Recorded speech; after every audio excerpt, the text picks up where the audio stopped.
Nakaranas naman ang iba't ibang bahagi ng Eastern Visayas ng pagbaha at pagguho ng lupa.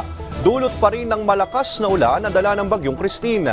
Yan ang balitang pambansa ni Rian Arinto ng Philippine Information Agency Eastern Visayas. Nagdulot ng mga pagbaha at pagguho ng lupa ang malakas na pagulan dala ng bagyong Christine sa iba't ibang bahagi ng Eastern Visayas.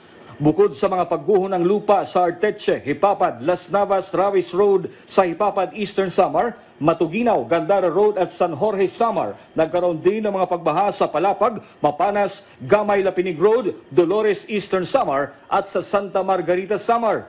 Nararanasan din ang pagkawala ng kuryente sa ilang lugar sa Samar, Northern Samar, Eastern Samar at Biliran.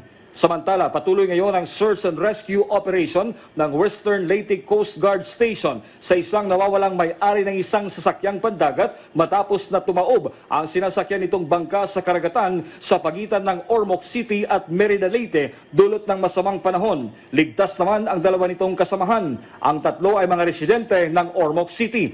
Sa pinakahuling ulat ng Philippine Coast Guard, nasa 1,079 na individual ang stranded sa 16 na mga pantalan sa iba't ibang bahagi ng Eastern Visayas. 15 barko at 10 motorbangka naman ang pinagbawalang pumalaot dahil sa masamang panahon. Mula sa Philippine Information Agency Eastern Visayas, Rian Arinto para sa Balitang Pambansa.